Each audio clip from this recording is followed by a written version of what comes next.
I'm Diego Castro. Here are the top stories of the hour. The Octa Research Group says COVID-19 positivity rate in Metro Manila has climbed to 13.4% over the past week. That's an increase from 8.4% recorded on April 19.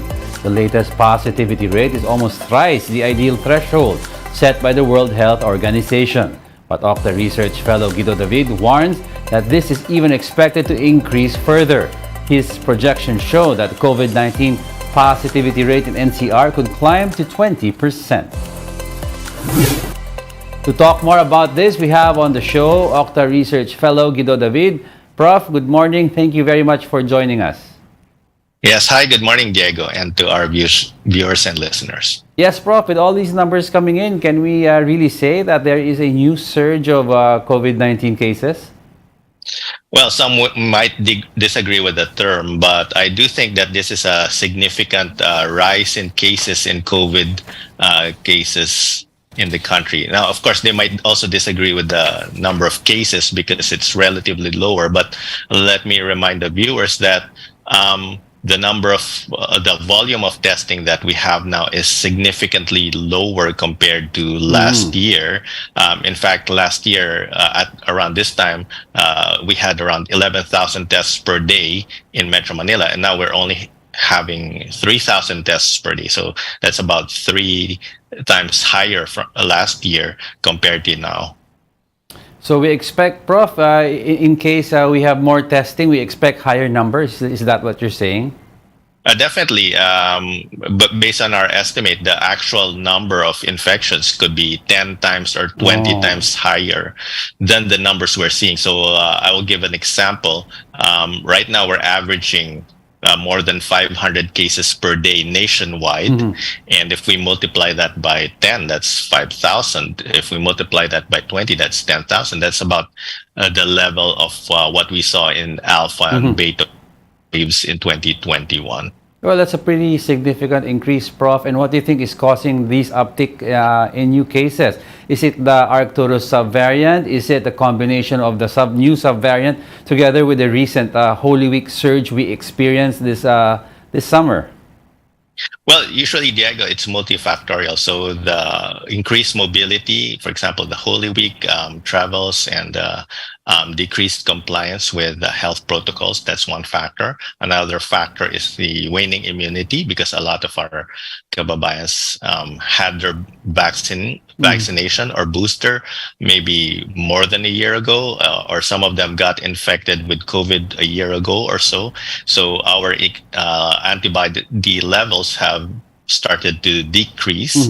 And then the most important factor, which I believe is really driving this, is the new subvariant, the Arcturus. We have been monitoring that subvariant already for some time because it is causing a surge in India. In India, they're averaging 10,000 cases per day, which is probably also even underreported. So, and it's highly transmissible, and we noticed that there was a change in the trend just a few weeks ago. So we believe that initially it was the other variant, the XBB 1.9.1, which was driving it. But now we do believe that the Arcturus is driving it. And I know that genome sequencing has shown only one case so far in Western Visayas. But I have personal information that I have 2 friends who live in the NCR. I mean, they're not related, and they both informed me that they got COVID. They're positive for COVID, and they also have this new symptom, pinkish eyes or conjunctivitis. And this is a symptom that is unique to the Arcturus variant or subvariant. So my belief is that it's already spreading here in NCR. So let me clarify this, Prof. You're saying that aside from the regular symptoms of having cough and cold, if you are positive for COVID-19 with a basic antigen test and you say you have the pink eye, it is a high possibility that you have the Arcturus variant.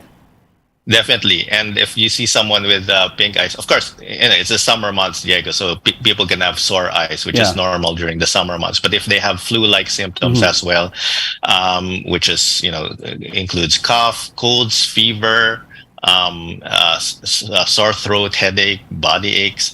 Some even have diarrhea as a symptom. But diarrhea is not unique to the Arcturus. But if they have the pink eyes or itchy eyes, then it's very I would say it's very likely that they have the Arcturus variant. So we'll keep that in mind. So if you have the pink eye and you have diarrhea, it's a possibility you have the Arcturus variant. Prof, you said in your tweet that the positivity rate in Metro Manila could climb further to 20%. When do you see this happening? It could happen. Well, it's almost the end of April, so it could happen sometime early to mid May, based on our projections, because this is the positivity rate is rising very quickly. And if we're comparing positivity rates during the alpha and beta surge in 2021, we hit around 25%. And even during the delta surge, when we had a lot of cases, we hit around 25%. So we might reach those levels. It's possible. I'm not projecting that we will hit 25%, but I think definitely more than 20% is a possibility. So definitely the positivity rate of 20%, that's not the peak, but you expect at least on the maximum 25%. It could reach 25%, yes. Okay. But this is not clear yet at this time, but it can still peak at 20% or lower. So I hope that's what will happen. Of course, these projections are subject to change, and because we're just seeing the trends now. But definitely, I would say that 20% is possible, and it might even hit up to 25%. But for now, we're keeping the projections at around 20%. Okay. And let's talk about, Prof, a little bit more about the Arcturus subvariant. People are asking, is it more transmissible? Is it deadlier? Is it fatal? What are the other signs and symptoms you think we should look out for? Well, it's definitely highly transmissible, based on the numbers we saw in India, and based on the trends that we're seeing now. It has a doubling rate of about every 2 weeks, which is an indication of a highly transmissible variant. In India, it's affecting children at a higher rate. I'm not saying that most of the cases are children and young adults, but it's just that compared to the previous subvariants, children seem to be getting infected at higher rate. So that's one factor. It's still generally mild for most people, except especially for those who have been vaccinated and those with boosters. They will probably feel mild symptoms, but even my friend that I mentioned, that's considered mild, but he has fever, he has diarrhea, he has body aches. And both of the people that I mentioned who got, I believe, the Arcturus, they say that this is a little worse compared to their previous infection with Omicron. So the symptoms are a little bit heavier. It's not severe, and I don't expect a lot of severe cases. I don't expect a lot of deaths. So we will be safe. I mean, in terms of hospitalization will probably not reach critical levels. So that's the good news. But then again, a lot of people will likely get infected with this, especially if we're not taking care of ourselves. And, it's still not fun to get COVID, even if it's not deadly. Correct, Prof. And lastly, we're talking about that this is highly transmissible. So should the government then now bring back the mandatory mask mandate because of the uptick in these new cases? I don't think it's necessary to bring back the mandate. The state of emergency effectively ended in December 2022. And with that, I believe that we should be moving away from alert levels wherein the government dictates what we should do, but more towards awareness and informing the public. So in fact, this is what we're doing right now, Diego. So we're informing the public that there's a rise in cases, and this is a significant rise in cases.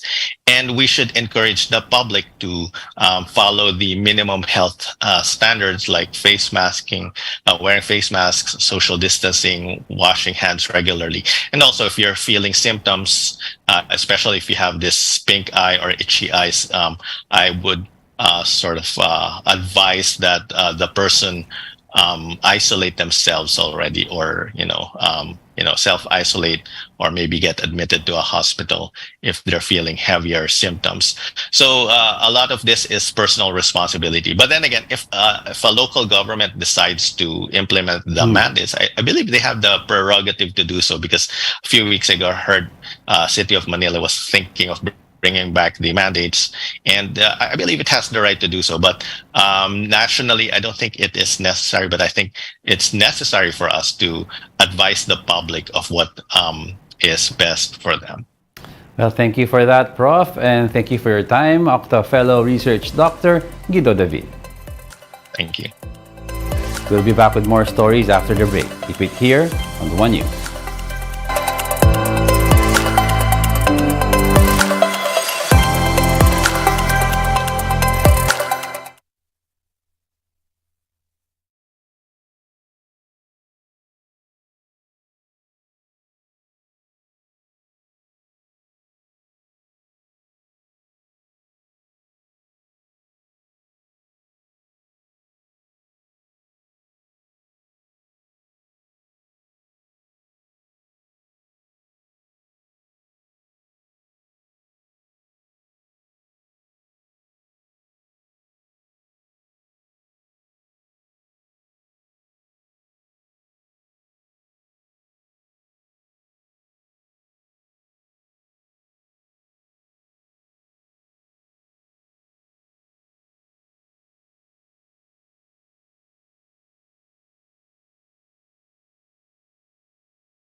You're still watching One News Now. I'm Diego Castro. Over 100 alleged Chinese vessels have been spotted around the West Philippine Sea. The Philippine Coast Guard said the sightings happened during maritime patrols from April 18 to 24. According to the PCG, one Chinese ship crossed paths with Philippine vessels off Pag-asa Island. The Chinese Navy issued a warning, but the PCG did not back down and asked them to leave the area instead. Over in Ayungin Shoal, two Chinese vessels intercepted PCG ships and carried out dangerous maneuvers. The PCG has already submitted a report on the incidents to the National Task Force West Philippine Sea. 4 Filipino workers were killed in a fire that hit a factory in Changhua County in Taiwan. According to state media in Taiwan, one of the victims died in a hospital after several resuscitation attempts. The Filipino victims were among the 8 fatalities, while at least 14 others were injured. Fire broke out early Tuesday morning in a factory of Lianhua Foods Corporation. Manila Economic and Cultural Office Chairman Silvestre Bello said that their families have been notified. Bello vowed to provide medical and financial assistance to the victims and their families. NBA legend Yao Ming and Luis Scola have arrived in the Philippines for the FIBA World Cup draw. Yao landed at the Ninoy Aquino International Airport this morning, while Scola arrived at around 11 p.m. on Thursday. The two are among the global ambassadors for the Quadrennial Hoops showpiece. The FIBA draw, which will sort the qualified teams, will be held at the Araneta Coliseum this weekend. Escola expressed his admiration for the basketball fan base in the country and expressed hopes to further indulge fans. And I think it was about time that we promote it. We come here, we do stuff here. Like there's a few places in the world that has so much passion for basketball as we have here in Philippines. So it's a great opportunity. I hope we can do more things here. And that's it for this hour. I'm Diego Castro. Join us again at 11:15 a.m. We are One News, all sides, all the time.